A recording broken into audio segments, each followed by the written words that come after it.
it's not so much about high intensity or high volume or high frequency. I think it's just more about managing your training demands. And, if you put great enough demands on your body, it's going to respond.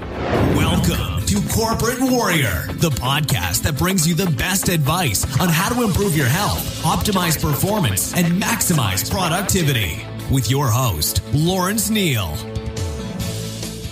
This podcast is brought to you by HitUni.com. HitUni.com are a provider of amazing online courses for high-intensity training qualifications. HitUni comes highly recommended by the best in the field, including Body by Science co-author Dr. Doug McGuff, Discover Strength CEO Luke Carlson, and trainer and founder of Bay.com, Drew Bay. It was founded by my friend, author, and longtime personal trainer Simon Shawcross, who's also been a guest on the podcast. Simon has 15 years experience training clients and has supervised over 15,000 high-intensity training workouts. Using knowledge from experts like Skylar Tanner, Dr. James Steele, Dr. Ellington Darden, HitUni is a goldmine for learning everything to do with high-intensity training. The courses are delivered online through the website, where you can learn via a variety of multimedia materials at your own pace. There's online support and a discussion forum where you can share ideas and ask for help. To learn more about high-intensity training and improve my own results, I started their personal trainer course. The content is amazing, the courses are really easy to follow, and each section is organized into bite-sized chunks that give you a real sense of achievement after you complete each one. I should also mention there is a DIY course. So this is the course for you if you're not necessarily a personal trainer, but you want to learn more about high-intensity training and how to implement it for maximum benefit in your own exercise regime. To get your exclusive Corporate Warrior 10% discount on any course you purchase, simply head on over to hituni.com, that's HITUNI.com, and enter the coupon code CW10, that's CW and the number 10. So again, head on over to hituni.com, pick your course, and enter the coupon code CW10 for 10% discount. Thank you for your support.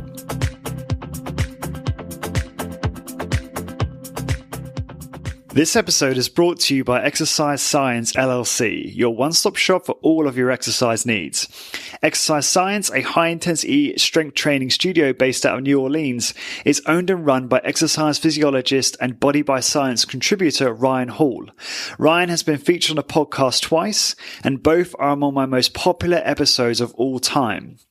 Exercise Science LLC have the expertise, experience, and the tools to maximize physical strength, improve performance, and functional capacity in just 12 minutes per session. I'm a big fan of Ryan, and if I were living in New Orleans, I would seriously sign up in a heartbeat. To book a consultation, go to corporatewarrior.co/Ryan and submit your information on the contact form. So again, head on over to corporatewarrior.co/Ryan and fill in the contact form to book a consultation now.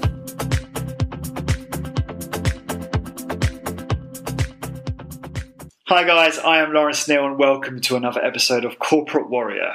This podcast teaches you how to optimize your high-intensity training protocol and your high-intensity training business to help you achieve your health, fitness, and business goals. I've interviewed many of the top experts in high-intensity training and HIIT business and related fields, including Rob Wolf, Ben Greenfield, Tim Ryan, Ryan Hall, Brad Schoenfeld, Dr. Doug McGuff, Dr. James Steele, Gary Torbs, Bill DeSimone, and many, many more. My next guest is Mike Lipowski. Mike is founder and CEO of Pure Physique, a high-intensity resistance training facility in Shrub Oak, New York. Mike's life work is to inspire a fit lifestyle and give people the practical means to live it. He was voted Westchester's best personal trainer. He is also an international fitness author and speaker and professional natural bodybuilder. He's also president of the International Association of Resistance Trainers and a co-founder of the Drug-Free Athletes Coalition, which organizes natural bodybuilding contests. This was a really fun episode where I had the chance to explore the world of natural bodybuilding, which I don't know very much about at all. Mike maintains an incredibly muscular and shredded physique all year round and has competed in many natural bodybuilding competitions. In this episode, Mike tells me exactly how he prepares for bodybuilding competitions in terms of his training and diet 12, 6, and 3 months out from competition. He discusses how he implements high-intensity training principles into his own training style and the techniques he uses to give an indication of muscle fiber and designing workouts for his clients, and much, much more.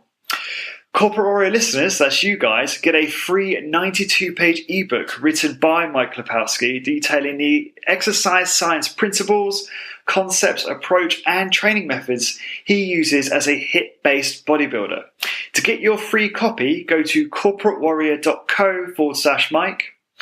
And for all of the show notes and links for this episode and all episodes, please go to corporatewarrior.org. And don't forget to hang around at the end of this episode for your free gift from me. And without further ado, please enjoy this conversation with Mike Lipowski. Mike, thanks for doing this. Thanks for coming on Corporate Warrior. Appreciate it. Obviously, I've been aware of you for some time and, envied your physique for a while, so good to have you here. Wanted to kick off with talking about bodybuilding. You've obviously competed in a fair number of bodybuilding competitions. Could you just, I guess, kick this off by talking about what competitions you've done, your experience in bodybuilding and that type of thing? How you got into it as well? Absolutely. Well, first of all, thanks for having me on. I appreciate it. I've been bodybuilding now as a competitive natural bodybuilder for about 18 years or so. Coming out of college at 22 is when I first got the bug to get involved in natural bodybuilding. Growing up, I always looked to all the guys that I saw in the magazines and stuff and envisioned one day achieving that grand physique of, my favorite champion bodybuilders of the day. But, reality sets in when you finally get old enough and you realize that you were being naive the whole time, that a lot of these guys are jacked up on drugs and other performance enhancers. So at that time, I became aware of natural bodybuilding, and that was something that really intrigued me. And to be quite honest, even though I had always envied the physiques of bodybuilders when I was younger and had that as almost like an ideal, the real driving force for me to get involved in bodybuilding was I had just also began my profession as a personal trainer. And really, I was seeking knowledge. I really wanted to figure out how does one achieve six-pack abs? Now, up to that point, right, I had not had six-pack abs. I was your typical, college guy who I did a fair amount of training, but also a fair amount of drinking. And so, I had that muscle that was sitting underneath a couple of layers of body fat and maybe a tiny bit of a beer belly. So I wanted to figure out, exactly how does one achieve this? Because as a fitness professional now, if I'm going to make this my career, I'm certain that somebody's going to come up to me and say, Mike, I'm hiring you to get me six-pack abs. How do I do it? And so really, it was, I did it as a means of learning. I wanted to figure out, what do I have to change about my nutrition? Does anything change with regards to training? And that more or less set me down that path. And from there, I honestly, I could not tell you the number of competitions I've done up to this point. I have not kept count. In the past few years, I won't say that I retired from bodybuilding, but I've definitely taken a hiatus to put my focus on family, my business. But I also did help co-found a natural bodybuilding organization, which is the DFAC, which is an affiliate of the British Natural Bodybuilding Federation. So that more or less has brought me up to where we are today. Excellent. Right. Okay, so going back to the bodybuilding stuff, talk to me about specific competitions that you had to prepare for. Have you always used high-intensity training protocols to prepare for competition, or did you used to use more conventional methods? Can you kind of talk me through that evolution? Sure. Well, prior to getting involved in bodybuilding, my training had always been more the conventional route. Doing the 5, even upwards of 7 workouts a week for 60 to 90 minutes. That was it. It was my passion first, so I just enjoyed being in the gym. So that was pretty much the reason why I went that route. It was, again, when I had mentioned, coming out of college, when I got involved as a personal trainer, that was really my first introduction to high-intensity training. I got my start in a Nautilus-based facility, and so I began adapting some of what I was doing in there with what I had been doing previously until I finally got up balls to say, all right, I am going to cut this down to 3 workouts a week, and I am going to cut this down to a 30-minute workout. And it coincided with this pursuit of natural bodybuilding. So I definitely began my career full-fledged doing high-intensity training while preparing for bodybuilding shows. Now, over the years, as I was evolving in the high-intensity training field, so did my training. So I went from your traditional Nautilus full-body workouts to then being introduced to super slow. And what I could say is that during that time is where I noticed the biggest basically detriment in my physique. I started noticing as I was preparing for future competitions that I didn't appear as good as I did during those first initial competitions. But trying to stick to the logic and what I had learned, mainly through like the teachings of like Menser and Hutchinson, I was really intent on utilizing super slow as my method of training. So at this point, my frequency had been cut down to approximately 2 times per week, and I was doing even consolidation routines at one point. And I just, again, kept noticing, this depletion, so to speak, of my physique. And it was probably around that time that I had first, Johnston, through the IRT, I know you interviewed him recently, had first introduced the concept of blitzing. And I was like, you know what, maybe this is going to be a good thing to try at this period of time. And because it did focus around like a short-term increase in frequency and volume and even intensity, if there was a way to up your intensity, so to speak. And so I implemented that and immediately saw an improvement in my muscle fullness, and I was really feeling better about where I was. So I believe I finished out that season, training the way that I had, but it really caused me to examine and look around and say, I'm of this high intensity training mindset. Again, logically, scientifically, it seems to make sense, but I'm also looking around at all these other natural bodybuilders who don't do high intensity training, who have phenomenal physiques. And I'm not saying that any were that much better than mine or anything like that, but just noticing that, hey, they're able to get a certain result also without following the same route that I'm following. So what are they doing? What are they doing differently? And, that has more recently really led me to explore utilizing more training frequency or higher volumes. I really had worked probably when I was at my peak. I was training, 3 times, upwards of 4 times a week. Still not really implementing any type of aerobic exercise or cardio. Although I had done that for a couple competitions, just to again even measure the effect. Like, what's the difference if I implement this versus when I didn't? And I noticed that there really wasn't a significant difference. I oftentimes felt and continue to feel better not implementing a significant amount of aerobic exercise. But I also don't see it as being the detriment that some people make it out to be. Even right now, I've been routinely adding in, 1 or 2 high-intensity interval training type workouts for 20 minutes, maybe once a week or every other week, just because to kind of break the monotony, so to speak, and also to give myself a metabolic kick. Because really, although I'm not competing right now, I recently got myself probably, into competition shape. I mean, I could feasibly step on a stage right now. I have no desire to.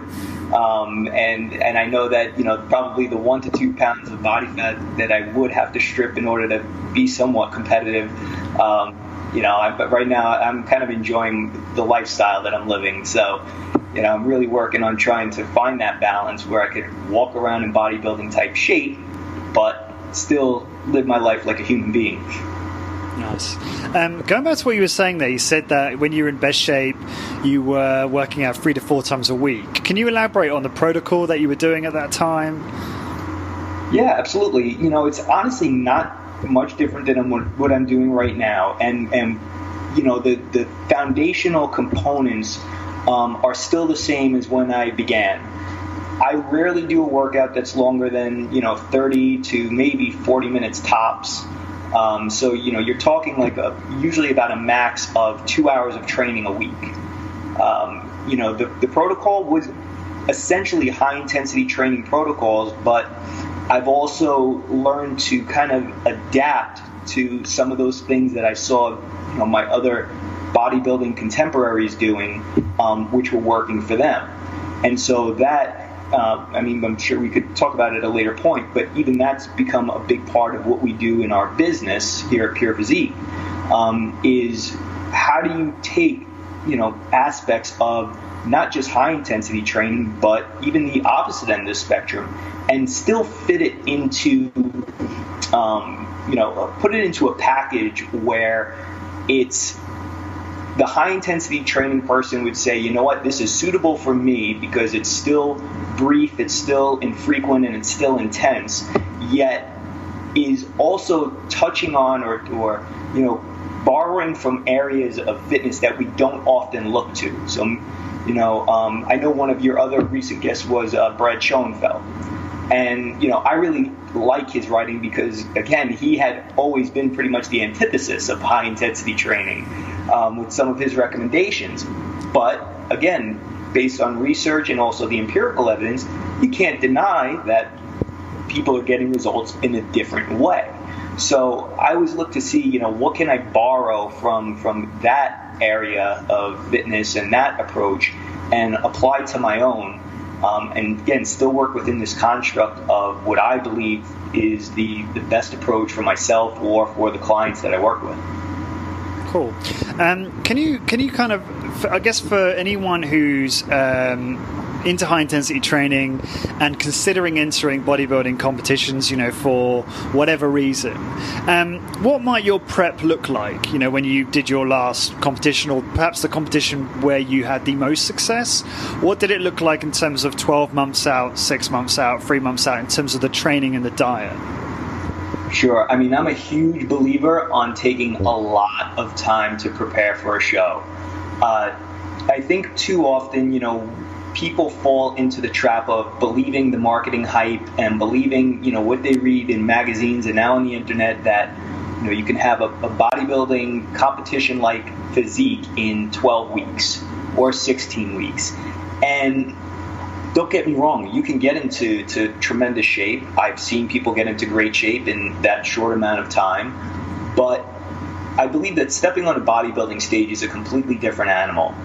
And, it's one where you're really putting yourself out there. Listen, you can't put yourself out there any more than standing up on a stage, with basically barely anything covering you. Every flaw and every feature is going to be featured for a lot of people to see. So, I take that process very seriously. And when I work with other athletes in preparing for shows, the first consideration is, where are you at currently, and how long do we think it would take for you to get into competitive shape? And, I know that's a little abstract because, again, competitive shape is going to be different from one person to another. And the goal isn't necessarily to step on stage and take first place. It's, to step on stage and be a completely different version of the person that you were maybe 6 months or 12 months earlier. It's really about showing your commitment and your dedication. But that being said, you want to be competitive. You want to at least look like you belong. And so, I believe that taking, about a minimum of 6 months is pretty much an ideal place to start. And then upwards of 12 months, if you are, let's just say you're a little over fat, that you really need to strip down a significant percentage of body fat, you want to do it in a slow, controlled manner, because it's important to, number one, protect your metabolism, and by protecting your muscle. So in order to do that, you want to ensure, I know most people talk about going as slow as losing, only 1 pound to 2 pounds of body fat per week. Well, I talk more in terms of losing 1/4 to 1/2 pound. And I know that's extremely slow for most people. Most people are not patient enough to do that. But if you do it that way, I mean, the result is going to be tremendous, and more importantly, it's going to be sustainable over time. Because I think what hurts most people who pursue bodybuilding is, again, this crash diet approach. I'm gonna prep for a show in a short amount of time just so that I could get on stage and say I did it. And again, that's all well and good, but I think many of us who've been doing this for a long time have also seen the negative repercussions of that, which, aside from metabolic damage, is a lot of psychological damage. People had been restricting themselves so much during that time that now all of a sudden the gloves come off, and it's like they're entering a Nathan's hot dog eating contest. At the moment the contest is over, and it's like, dude, you can't shove a whole pizza pie down your trap after you just came off stage. Like, it's not healthy, and like I said, it tends to then roll over to the next day and the next day, and all of a sudden people see months and months of hard work just wiped away. So, my approach is, I can't give a set amount of time, but I would say give it enough time where you feel like this is adapting to your lifestyle. I mean, as I said, right now I'm in near competition shape, and I probably started back in March, and it was with the goal of hitting my 40th birthday and being in peak condition, so to speak. And during that time, though, I didn't give up, having a couple beers on the weekend. I didn't give up having some pizza, going out with the family, which were all things that early on in my bodybuilding career were like complete no-nos. I mean, it was like complete abstinence from alcohol. Couldn't be at a family function without, bringing my own food, or, and then having to answer a ton of questions from everyone. But now, again, being more mature, having done this for a long time, I realize, just make it a slow, easy adaptation into your lifestyle, and you'll have much more success for it, and you'll be much happier for it. Yeah, no, that's great advice. So, is it I've never competed in a bodybuilding competition or anything like that, but is it, from a training point of view, are you effectively, if we're looking at, say, a high intensity training protocol, that you're just looking to get stronger and improve and follow some sort of progressive regimen? Is that kind of all that is necessary from a training point of view, in terms of that doesn't really change toward a bodybuilding competition? It's more the diet that reduces, or is there more to it than that from a training point of view? Okay, it's a little bit of both. Now, the nutrition absolutely is going to play the biggest role in all of this. And I'm not one to say it's 80% diet and it's 20% training. I mean, in a lot of ways it's 50-50. They both play equal importance. It's just that most people have more difficulty with the nutrition component. So getting a good hold on that is of critical importance. With regards to training, you really want to center your training around protocols that are going to help you maximize hypertrophy. And it's not just about, these progressive increases in strength. I do like to see that I'm progressing in some way, shape, or form. Maybe not necessarily from a workout to workout basis, but at least on a month to month basis that I'm making regular increases. But also understanding that, to get yourself into competition shape, you might be putting yourself in a place where you're going to be a little bit more depleted. And if you're basing all your protocol, your training protocol, off of progressive increases in strength, you're taking the wrong approach, because you're naturally going to see maybe a leveling off, maybe even a decline if you don't know how to diet down for a show properly, or don't know how to balance the stress and recovery of exercise. So, for that reason, I wouldn't say that I personally make huge overhauls in the way that I train. I mean, I pretty much train the same all the time. So the nutrition becomes the biggest change, but my training is always centered around muscle hypertrophy above all else. And just understanding that a lot of times when you're reaching that intermediate to advanced stage of exercise, a lot of those improvements in strength are really, neuromuscular based, and you're becoming just more proficient at performing exercise. So I don't have that carry too much weight in my routine. I'd be more focused on, muscle fatigue, and also finding new ways for my muscles to have to adapt to the workouts. And like I said, that's where borrowing from other areas comes into play. Is what else can you do outside of your sets to failure in order to increase the exercise demands and to put you in a better position to experience muscle hypertrophy, or at the very least just maximize the muscle development you currently have. So how does that look in practice? So for you, what's your training protocol at the moment, for instance? So basically what I do is, and I do this for our clients too, is I set a 6-month schedule pretty much, 24 weeks. And within those 24 weeks, I have certain things that I want to focus on. There'll be periods where I want to focus really intently on, again, muscle hypertrophy or just aesthetics. There are other periods in there where I will want to focus just strictly on brute strength. I just want to focus on, how heavy I can go, and then seeing if I can, maximize my strength. There are periods where it's a little bit more conditioning based, and workouts that are going to stimulate the metabolism maybe a little bit more than my typical routine. So with that being said, right now actually I'm finishing up a 2-week period of doing zone training, and I'm going to roll that right into 2 weeks of doing 5x5. And then I might roll that into a high density training routine for about 2 weeks, capping it off with a week of more of a conditioning type of workout. Maybe I'll go to just a traditional circuit training protocol, and within 30 minutes I'm trying to get through my 12 exercises as quickly as I can, as many times as possible. And then a week after that, I just might turn around and use that as kind of like a deloading week or a buffer week, just to kind of lower the training demands and kind of set myself up for the next 8-week cycle. So I try to do it in these 8-week cycles, and within each one, like I said, every 2 weeks or so, I'm focusing on a different component. Not that any other components don't get lost in there. It's just that the focus is going to be here. And that's more or less, how I approached it with bodybuilding as well.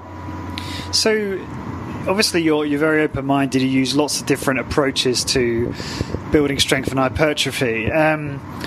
Just curious, if someone... So where do you think... Obviously, I'm assuming you think there are holes in a kind of rigid-ish, progressive high-intensity training protocol. For example, let's say someone's doing a big 5 from Body by Science, and they progress to a 2 freeway split, and then their whole training career is where it's just them ebbing and flowing between a big 5, a 2-way split, 3-way split, depending on how they recovered.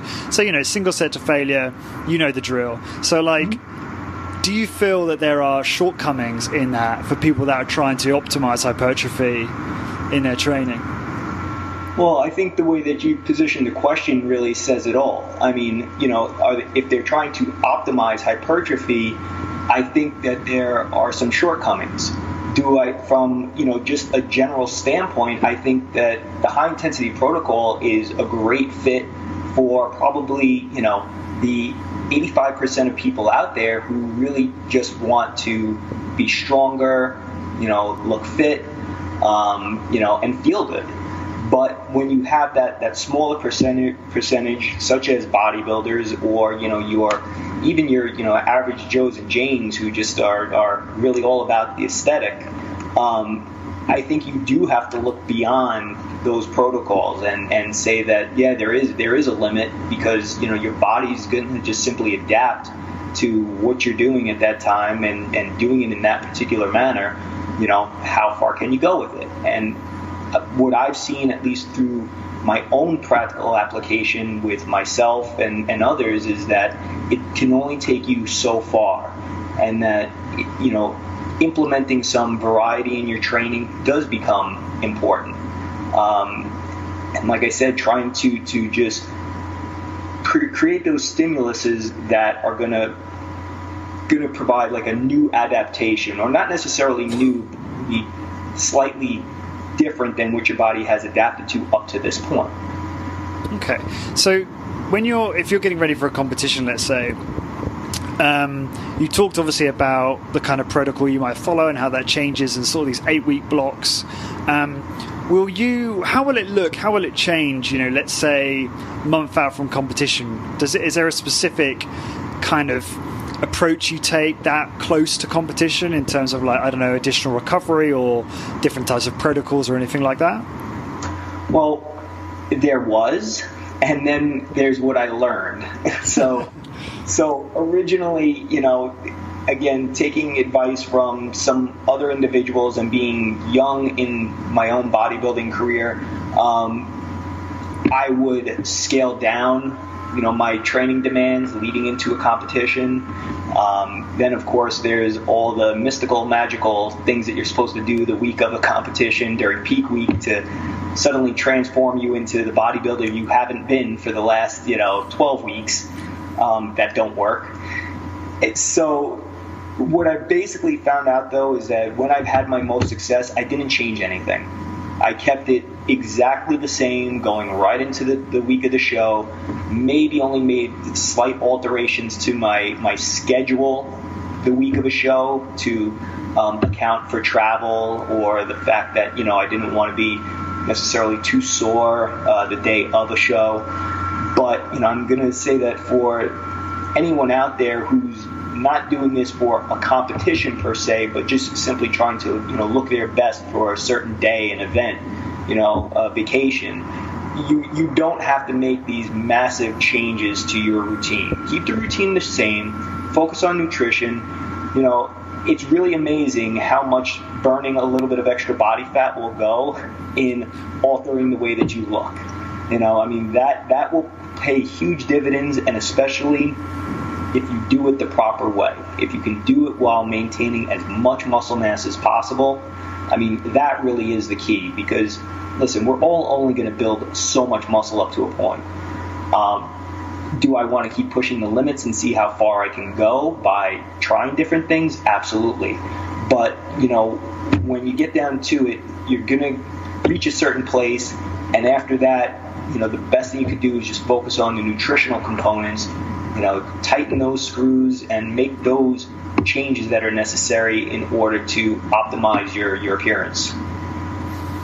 Cool. And talking about nutrition, what does your diet look like? I suppose going from what you're saying, in that you seem to have it honed where your lifestyle is preparing for bodybuilding competitions, if that makes sense. So it's not like you're changing your lifestyle completely. Like you said, right now you're in competition shape pretty much, but you're not actually going to do a competition. It's just how your lifestyle is. You eat well, you have maybe a beer every now and again, but it sounds like you're very mindful about that. So what does the diet look like when you're preparing for a competition? First and foremost, it always begins with just figuring out what your maintenance levels are calorically.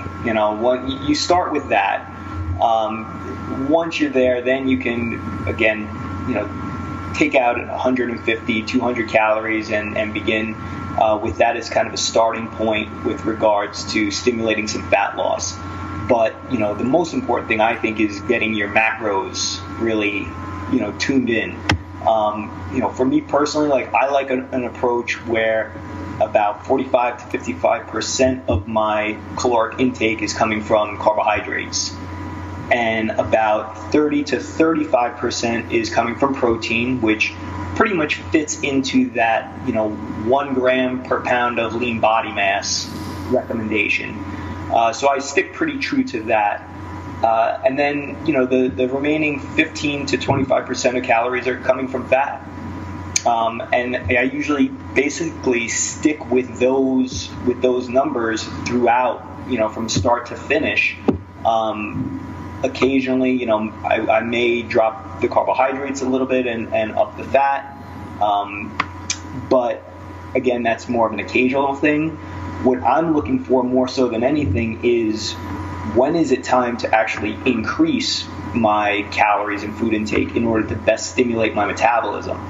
Because the problem that people run into is they start off at a low level of calories, and what they're not realizing is that over time it's going to actually have a negative impact on their metabolism and their ability to burn body fat. And that has to do predominantly with the hormone leptin. We know that leptin is what controls fat loss and, controls our hunger. And what happens is we start off our diet with our leptin levels very high, and as we're dieting down, the leptin levels are progressively dropping, and then most people aren't cognizant of the fact that, listen, you need to get those leptin levels back up if you're going to stimulate more fat loss. But what happens is they get so fearful of increasing their caloric intake or upping their carbs that they just stay low and they suppress their metabolism. And then the only way to go is to drop calories even lower. And it puts you in this state where, number one, it's unhealthy, but number two, it's probably the most damaging thing you can do from a fat loss point of view. So I really look to, and this is part of the reason, and this goes into why I allow myself those beers and a little bit of pizza on the weekend, is, I'm not going to go overboard, but what I want to do is I want to methodically, increase my calories whenever possible so that I can get my leptin levels back up, and then I can start the process all over again. And it, becomes kind of this slight increase and decrease over time. If you were to look at it on a chart, it's just ebbing and flowing. And that's ultimately, the way that you want to adapt yourself to the nutrition plan that you're doing is, be restrictive 90% of the time, and I don't want to say be unrestrictive the other 10%, but be mindfully unrestrictive. Allow yourself a little bit of extra. You just have to be conscious not to go overboard. And, when you have control like that, that's when you're achieving the physique that, you dreamed about, right? But you didn't think was attainable. But it is attainable. It just takes a long time to get there, and it does take patience and it does take discipline, and you just have to really determine, what's important to you. And like I said, for me, in the past few years, family business has taken precedence over bodybuilding, but I haven't lost sight of the fact that, listen, I still want to maintain this particular type of condition because, number one, it's good for business, but also, but also it's for my own personal satisfaction. I do it for myself, not really to impress anybody, but really it's a personal challenge to me. And so trying to make all the pieces fit, that's partially what keeps me motivated. Interesting. So what? Just elaborating on diet. What does a typical day's eating look like for you in terms of actually the food that you're eating, not just the macros? As far as the food that I'm eating, I like starting off my day with the typical bodybuilder diet of, some oats mixed in with some, I'm using now like this 100% grass-fed whey protein mixed into it with a little bit of, natural peanut butter. And I'll even have a little cereal on the side if I got extra carbs left over. And then I'll also go to the egg whites and turkey on rye, or I also like these very high fiber wraps.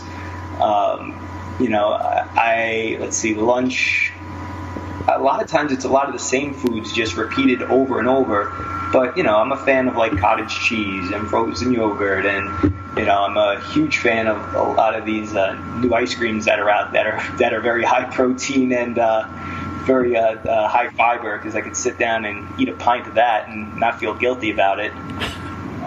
And then, when I go home, my wife is good. She cooks us pretty much bodybuilding type dinners. It's usually chicken or some lean meat, vegetable, and some type of clean carbohydrate, usually in the form of like sweet potatoes, brown rice, basmati rice.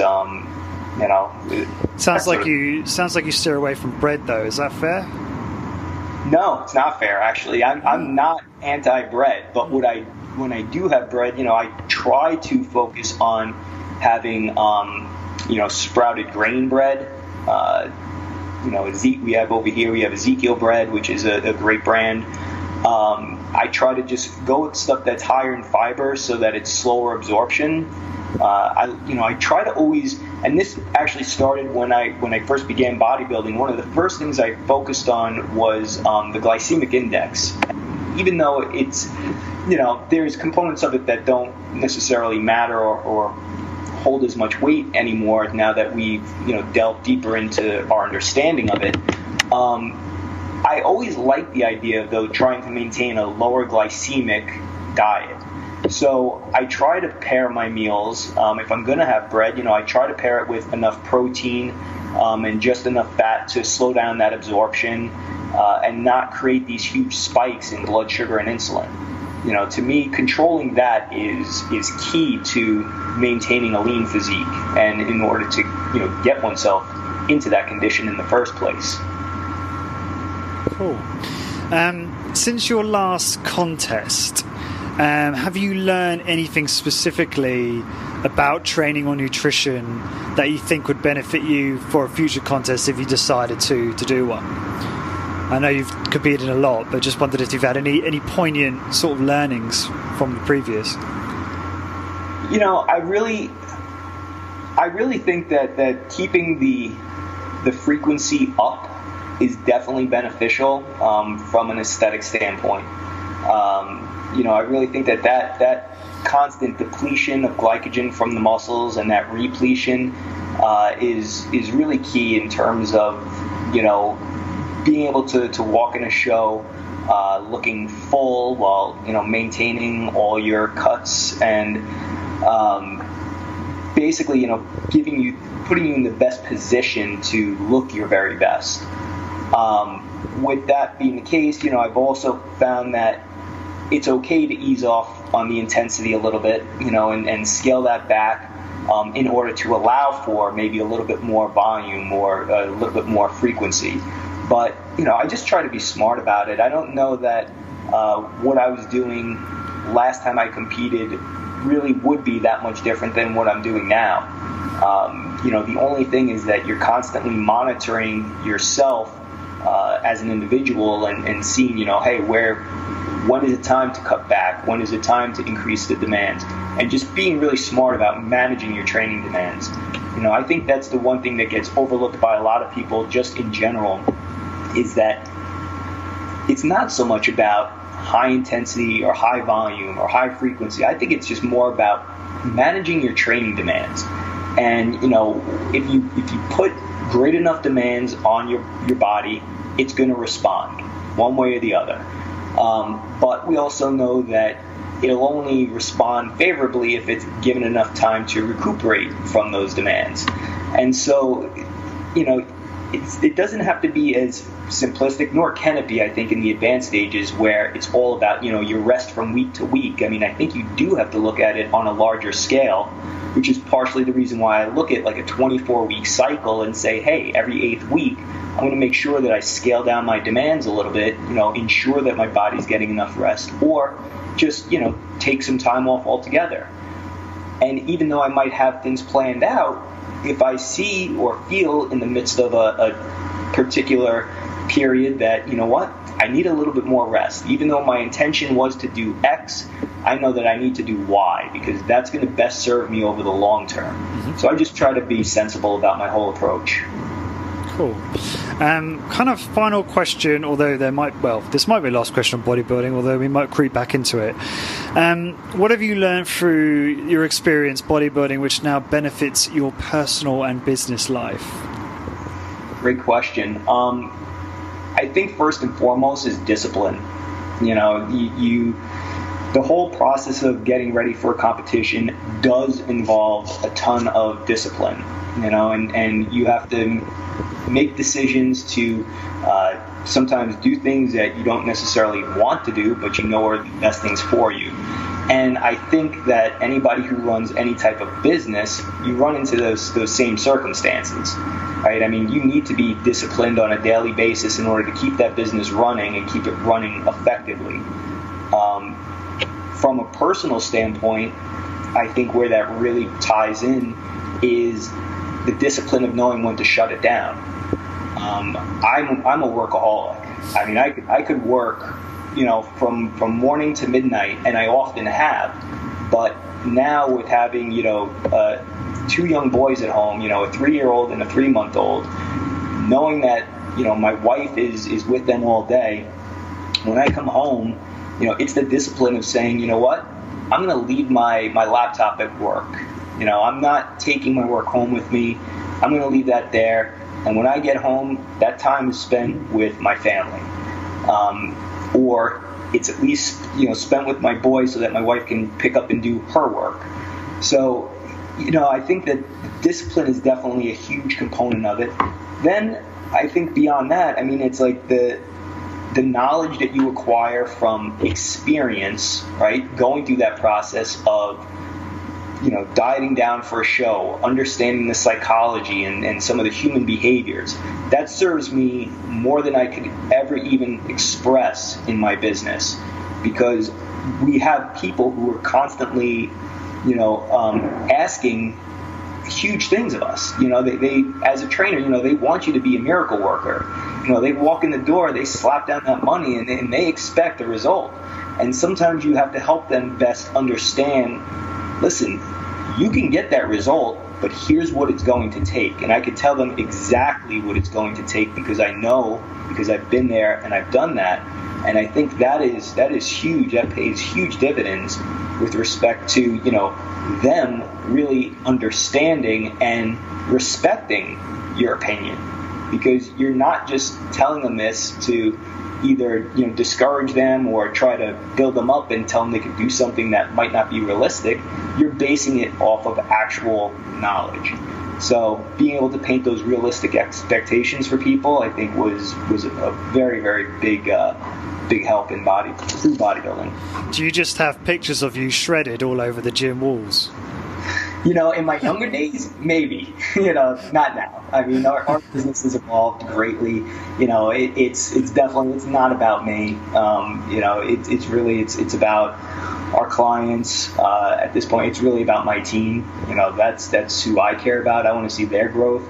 I'm kind of at a stage now where, my personal stuff, like I said, I think it served the purpose that it was supposed to. Yeah. You can keep all the trophies, you can keep all the titles and this and that. It really means little. I mean, what matters is what I've been able to gain from it as far as, knowledge base goes, and then my ability to use that to help and teach others. Now, I love on your website you've got the team, and it's a very fun feel to it. You've got like nicknames and stuff like that, and that's really cool. Just want to ask some questions about fiber types, as we were talking about before we started recording. You did quite a popular YouTube video. I say popular, I can't remember how many views it got, but I know I've seen it a fair few times. Which showed people how to get an indicative idea of where they fall on the muscle fiber spectrum, whether they're slow twitch or fast twitch, and how that might be able to then inform their training protocol. Can you just explain what that video showed? I'll link to it as well. But can you just explain what it shows and how people can use those sorts of tests to program their training? Yeah, sure. So essentially the test is what we call a rate of fatigue test. And, it's not meant to tell somebody specifically what they are. I mean, the only way you could do that would be through muscle biopsies. But what it is we know that there are certain trends, right, based on fiber types that, if you were to look at the example that's used 500 million times, if you look at your Olympic level marathoner, right, clearly very lean, a lot of slow twitch muscle fiber, can endure for hours on end. And then you have on the opposite end of the spectrum, your sprinter, clearly made up of a lot of fast twitch muscle fibers, lots of power, speed, but burns out quickly. So the test is really meant to give you an indication of where along the spectrum a certain muscle group might lie. And really, it's meant to provide clues as to where the direction you might want to take your training, or, provide clues in terms of helping to make better, more informed decisions about going in one direction versus the other, right? Because a lot of times I think people just kind of, throw stuff at the wall and hope something sticks. And I think that, the more knowledge you have, the more understanding you have, obviously you're going to be able to make better, more informed decisions.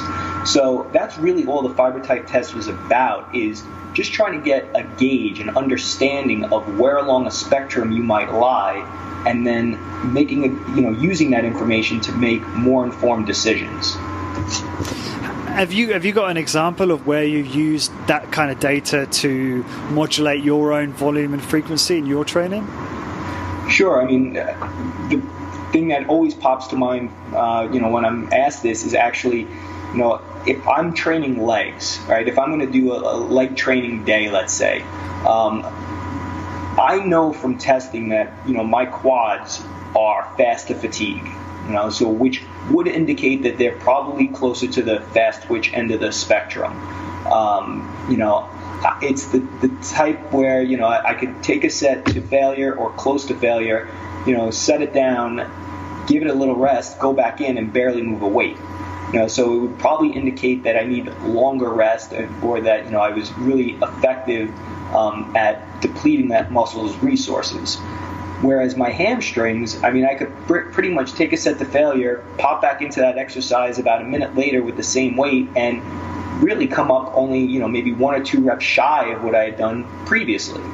So that would indicate that, that muscle recovers a little bit faster and can probably handle a little bit more volume. So within the construct of a workout, regardless of what the total volume is, let's say, that I'm going to do for quads or for hamstrings, what I do know is that I'm going to dedicate a larger amount of my time and effort into my hamstrings versus my quads, right? Because I know that they're not going to necessarily require as much stimulation in order to maintain their development or to develop further. Whereas I know, just even from looking at the two muscle groups, my hamstrings have always been a lagging body part. And it's probably because they fall more on that, mixed to slow twitch end of the spectrum. But like I said, it's not a perfect science. Like I said, I just kind of use it as a tool to say, I probably could utilize a little bit more volume here, or don't need as much over there. And outside of that, you really don't. I know, the video's gotten tons of views, but you don't really need a video or a test like that to really understand this stuff. You just have to really observe how you respond, or how a client responds to exercise in general. And, if somebody has a muscle group that responds favorably, chances are that if that muscle's growing quickly, by comparison to the other muscles, chances are it probably lands a little bit closer to the fast twitch end of the spectrum. So, that's really all it is. It's a guide, and that's what it should be used as such. Cool. Good stuff. Right, so I want to ask you a couple questions about your business. Talk to me about how you introduce clients to the type of workout protocols at your gym. So, high-intensity training has again, been the foundation of what I've been doing for the last 18 years. And again, though I don't see it as the be-all, end-all, I still think it's probably the best place to start with most people, for the simple fact that you want to approach training from the standpoint of doing the least amount necessary to get the best result possible, right? That has always been the stance of the IART. So with that being the case, I like the idea of everybody starting on a very low volume, high intensity routine from which we can build on. And so oftentimes the way that we structure it is anybody who's brand new who's coming in, and whether or not this person has experience or not is irrelevant, we always start them on a pretty traditional high-intensity training routine. Most of our members are training anywhere from 2 to 3 times per week. We've always pretty much stuck to a 30-minute protocol. I think it's just, for us, we made that decision that it's the best way to go from a business point of view. Though it might not always be ideal, again, for someone like myself who's focused on maximizing muscle hypertrophy, I know that for our clientele, it's the best way to approach it, right? Because most of them are, their moms, their dads, they're executives. They work jobs all day. They have families. So being able to work out in a way that's going to be efficient and equally effective is key. So I always like beginning people on this high-intensity type training routine for about a month, and then we start to transition them into our 24-week cycle. And it's one of those things where it almost doesn't matter where they enter, because they're going to cycle through everything over time anyhow. So because we'll just keep repeating that cycle and just making minor adjustments along the way as we feel that we need for each person within it. So go ahead.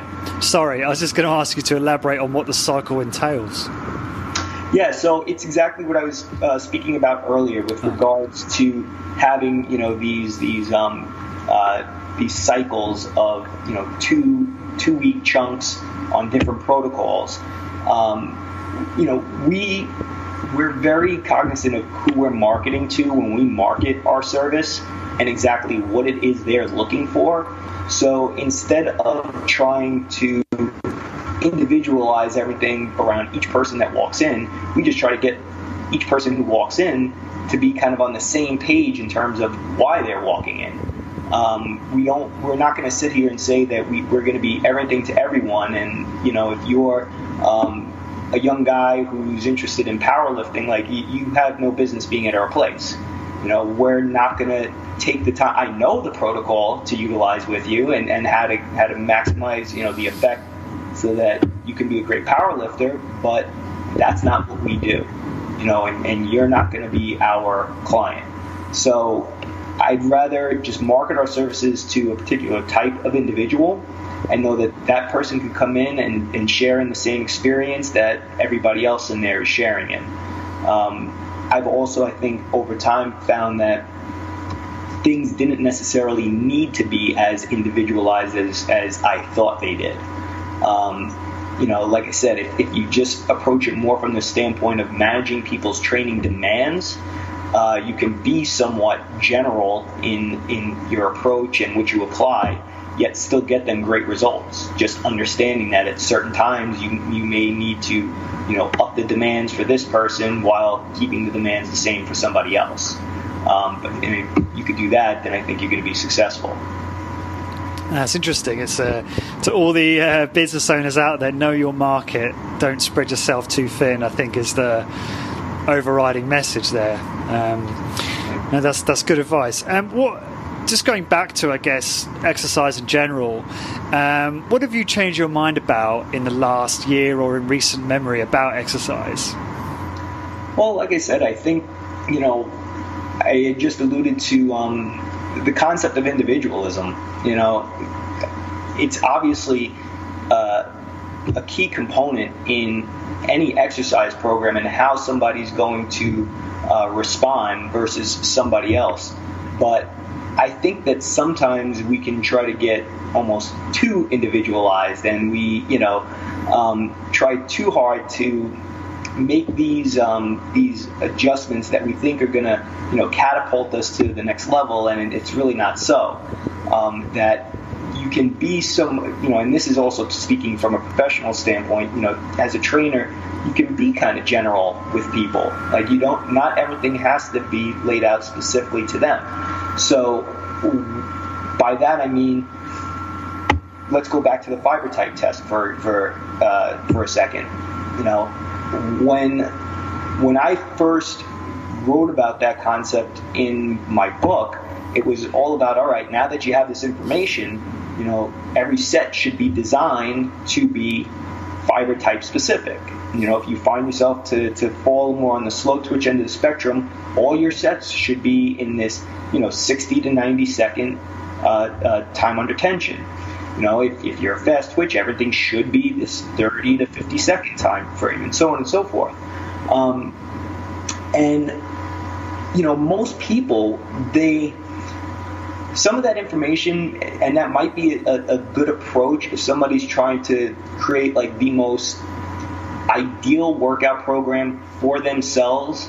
And by ideal, I mean ideal in terms of like their time commitment and what they're putting into their routine. But the people that I see are all coming in with very similar goals, and with those goals being the center of their workout program, well, it's a question of specific adaptation. Training in what manner will help somebody achieve that particular goal. So instead of trying to say, I'm going to fit this to Lawrence's biceps and to his, triceps and his chest and his pec. There we go. Look at that gun. What I'm going to instead do is find out, all right, well, overall, what's Lawrence's focus, right? And he's going to tell me that he wants to, increases his muscle mass while keeping his body fat down. Well, okay, my program is going to be geared more towards hypertrophy then. And we know that, for muscle hypertrophy, falling in more of that like 40 to 60 second time frame in terms of time under tension, reaching fatigue, then tends to be the ideal place for stimulating muscle hypertrophy. So I'm going to build, my sets and his workout around that, versus saying, well, I know he's built more for endurance in this part of his body, so I'm going to train that area in more of an endurance fashion. No, that's not his objective. It's like, you might come to me and have this build of, a very lean, slow twitch end of the spectrum type guy, but if you're going to tell me that your focus is on trying to maximize your strength and trying to be able to lift as much as possible, well, I'm going to take more of that power lifter approach with you. So again, even though something else might be ideal in terms of your makeup, it's not necessarily ideal in terms of your goals. And so I want to try to build, or make my recommendations based around your specific goals, and not always around that fiber type, but just use that as kind of a directive. Yeah, got it. I've never flexed my bicep to a guest before. I think that's a first. I might start going on YouTube or something. No, that's a great answer. And in fact, you answered a question that I was going to ask earlier regarding necessity versus preference, and you answered it perfectly, which is great. So what's the best way for people to find out more about what you're up to, Mike, and more about your business and so forth? I'm all over social media, so Facebook is always cool. Purephysique.com is our website. I'm on Instagram as well. Those are pretty much like the primary platforms that we utilize. And I try to be as visible as possible and as accessible as possible, to people. So awesome. There. That will obviously all be on the blog post, all your contact details. Have you got any kind of last advice or final thoughts? I guess it would be great if you could, anything that if you left out in terms of bodybuilding preparation or bodybuilding competition, is there any kind of advice you can think to leave the listeners with on that at all? Let's see. As far as bodybuilding goes, I think you have to really treat it for what it really is, and really what it is it's a personal journey. I think that the true value of doing a bodybuilding competition, let's say, is that it really gives you that thing to strive for, and more so than anything, it becomes a source of leverage, right? I mean, when those times come where it would be very easy to give in to some of your the things that you want to indulge in, it becomes that thing that kind of puts you in check and says, well, what's more important to you? You know, is it consuming this or doing that, or is it, you know, making sure that you get your ass to the gym today and making sure that, you know, you stick with the plan that you put in place for yourself. I think that's really where the true value of doing a competition comes in. It's just like I said, that personal journey, that source of leverage, but also it becomes a resource that you tap into at almost any time. Just knowing that, you know, you had the discipline, that you were able to, you know, push through some of those things that you thought before were roadblocks for you. I mean, you can't put a price on something like that. I mean, I'm big on, you know, doing anything that pushes your limits and helps you to see a better version of yourself and helps you to grow. I mean, if you're not growing, you're dying. And, you know, each and every day, I mean, you should be setting your focus on doing something to improve yourself. Cool. Well said. Mike, thanks for doing this. This was a lot of fun. It was really interesting getting a different perspective on high-intensity training in relation to bodybuilding and stuff like that. For all of those listening, for all of the show notes and links and resources that have been mentioned, please head on over to corporatewarrior.org. And until next time, guys, thank you very much for listening. I hope you enjoyed that. Before you head off, head on over to corpwarrior.com to get your free ebook with 6 interview transcripts of some of my top guests, including Dr. Doug McGuff, Drew Bay, and Bill Day Simone, on how to optimize muscle gain, fat loss, and overall health in an efficient, effective, and sustainable way. These transcripts are not verbatim, deliberately. Instead, they've been transcribed in an easy read format to make it more enjoyable and easier for you to quickly pick out what you need and start getting results. To get your ebook, head on over to corpwarrior.com, that's CORP warrior.com, and enter your email address. Then check your email for an email from me with a confirmation link. Once you click the link, you will be instantly redirected to a PDF version of the transcripts. This episode is brought to you by Exercise Science LLC, your one-stop shop for all of your exercise needs. Exercise Science, a high-intensity strength training studio based out of New Orleans, is owned and run by exercise physiologist and Body by Science contributor Ryan Hall. Ryan has been featured on a podcast twice, and both are among my most popular episodes of all time. Exercise Science LLC have the expertise, experience, and the tools to maximize physical strength, improve performance, and functional capacity in just 12 minutes per session. I'm a big fan of Ryan, and if I were living in New Orleans, I would seriously sign up in a heartbeat. To book a consultation, go to corporatewarrior.co/Ryan and submit your information on the contact form. So again, head on over to corporatewarrior.co/Ryan and fill in the contact form to book a consultation now. This podcast is brought to you by HitUni.com. HitUni.com are a provider of amazing online courses for high-intensity training qualifications. HitUni comes highly recommended by the best in the field, including Body by Science co-author Dr. Doug McGuff, Discover Strength CEO Luke Carlson, and trainer and founder of Bay.com, Drew Bay. It was founded by my friend, author, and longtime personal trainer Simon Shawcross, who's also been a guest on the podcast. Simon has 15 years experience training clients and has supervised over 15,000 high-intensity training workouts. Using knowledge from experts like Skylar Tanner, Dr. James Steele, Dr. Ellington Darden, HitUni is a goldmine for learning everything to do with high-intensity training. The courses are delivered online through the website, where you can learn via a variety of multimedia materials at your own pace. There's online support and a discussion forum where you can share ideas and ask for help. To learn more about high-intensity training and improve my own results, I started their personal trainer course. The content is amazing, the courses are really easy to follow, and each section is organized into bite-sized chunks that give you a real sense of achievement after you complete each one. I should also mention there is a DIY course, so this is the course for you if you're not necessarily a personal trainer, but you want to learn more about high-intensity training and how to implement it for maximum benefit in your own exercise regime.